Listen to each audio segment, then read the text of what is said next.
Doom, doom, doom, doom, doom, doom, doom.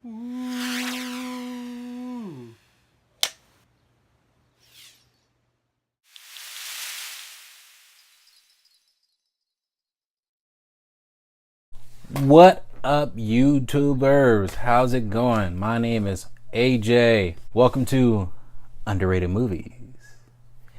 Movies that I select that I think should have deserved a whole lot more attention than what they've got. They could be either good movies, bad movies. Well, I mean, to a certain extent, a movies that critics probably loved and audience didn't see and didn't care for, or the other way around, where audience loved it but critics hated it. But that depends. That depends on what it is, though. Mostly with independent to maybe mainstream that just bombed, which was trying to be something bold, and etc. Today, I would like to talk to you about one particular movie, an action movie that came out last year, which I thought that should have got a lot more attention because it was the return of a Pacific actor whose last film was almost a decade. Well, I mean, almost a decade. Where he starred in an action film directed by one of the most successful action directors, of our time. He did two of some really good James Bond movies. He also did the one of my favorite Mel Gibson movies, Edge of Darkness, which you already know who the director I'm talking about because he's directed the original television series for that. But getting off track, the movie I'm talking about is Jackie Chan's return to American cinemas in The Foreigner. Bam!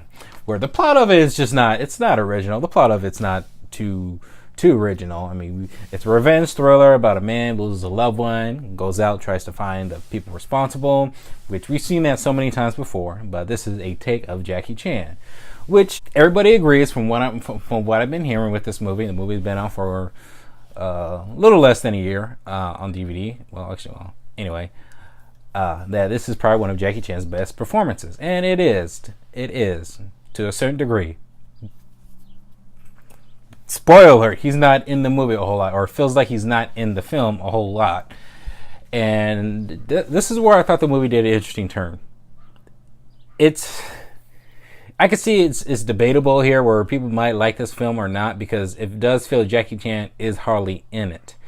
With the story centering on Pierce Brosnan's character, who's used to be a former member of the IRA, who's like a government official who tracks down terrorists. I don't know that shit. But the central tension with the movie, or the central point of the movie, is between him and Jackie Chan, how they're at odds about tracking the people who are responsible. And Jackie Chan suspects that this man played this congressman, British intelligence guy, official, could be involved in it somehow, because he is not giving him any information about it, which I'm sure it deals with some national security or intelligence, but I'm sure he could give him some information relating to his daughter's death and probably the terror, or probably the people who've done the bombing. So he refuses. Jackie Chan decides to go on his own and figure out who are these people are, and go out and get revenge. Now that part is cliche, but I could see why what they did with it, that they kind of stirred less on Jackie Chan. They only used him as an advertisement, but just try to get people in the theaters like, oh, it's Jackie Chan's return, but which was a little deceiving. But I liked where the movie was going. I kind of liked what they did with it, where they did focus more on the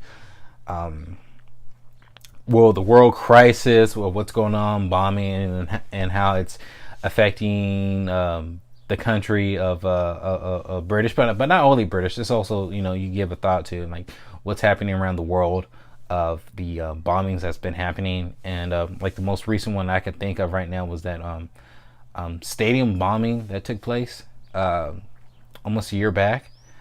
But anyway, this movie really does deal in the political aspects of of the story. And the movie kind of reminded me of those 1990s political action thrillers, which I used to be a sucker of. I thought those movies were classic, pure action movies that really had something to say about what went on with the story. What went on with the story. I also think that I think they did a really good job with the casting here. I don't know much about the other actors that played in this movie. I think everybody else is just from other movies from internationally. I mean, except for well-known actors with Jackie Chan and Pierce Brosnan. I also like that the direction he took with this, and I really like the action scenes. I like that they kind of kept it grounded on a realistic level. I saw like a couple scenes. This is a little off topic, but it does relate to the movie. That there were specific scenes with a Hong Kong version of this film. And okay, if you don't know, if you already don't know, when Asian films or international market films come into our market, they'll edit certain things out of it so it doesn't seem too foreign to us, I guess, or they'll cut certain things out, try to make it more pleasable for certain audiences, like for us and for other foreign for other international people. But because I noticed there was a certain scene I saw, actually it was uploaded through YouTube, where there was a extended fight scene between Jackie Chan and an assassin in the woods, and that scene stretched out for a good 3 minutes, except for like a good minute that you saw in the American version. But in that one, that was extended. Jackie Chan hair is a little bit different, which I think he shot it to try to make it more appeal to his audience. Now, the downside with this movie, actually, I don't really have a downside with this. I feel like this could be a good guilty pleasure. But I mean, the downside, and like I said, is also I think it's an interesting take on that they did steer away a little bit from Jackie Chan, where they focus more on the political aspects of the film, which is Pierce Brosnan, which honestly, which drives Jackie Chan's motivation is understandable, but then I feel like they add all this other unnecessary stuff where they try to figure out who he is, which they could have done that like very briefly, which they do, but I feel like they could have just trimmed that out a little bit more.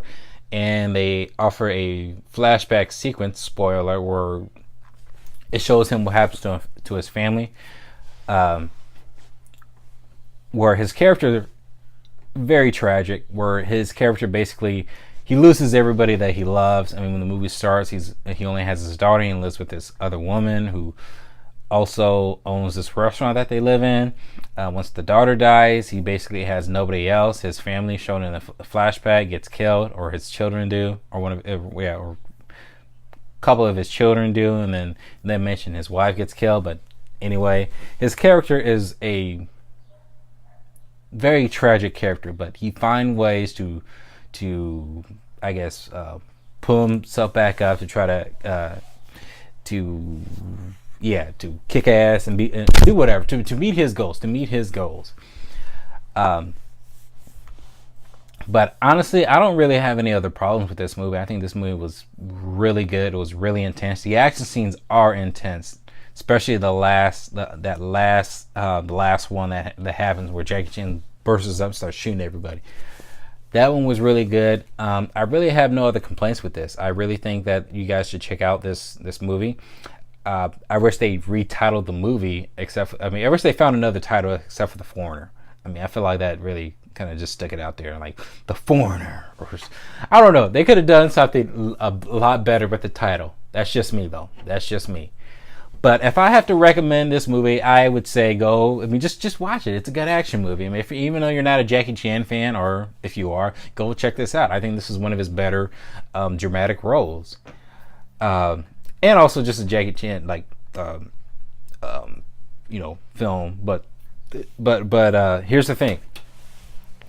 Since the movie is more grounded to realistic sort of a point of view, they don't use his trademark martial arts. So if you're looking for that in this movie, he's not doing any of that. He's just fighting. He's just defending himself. So his fighting is kind of realistic in a way where it's just there.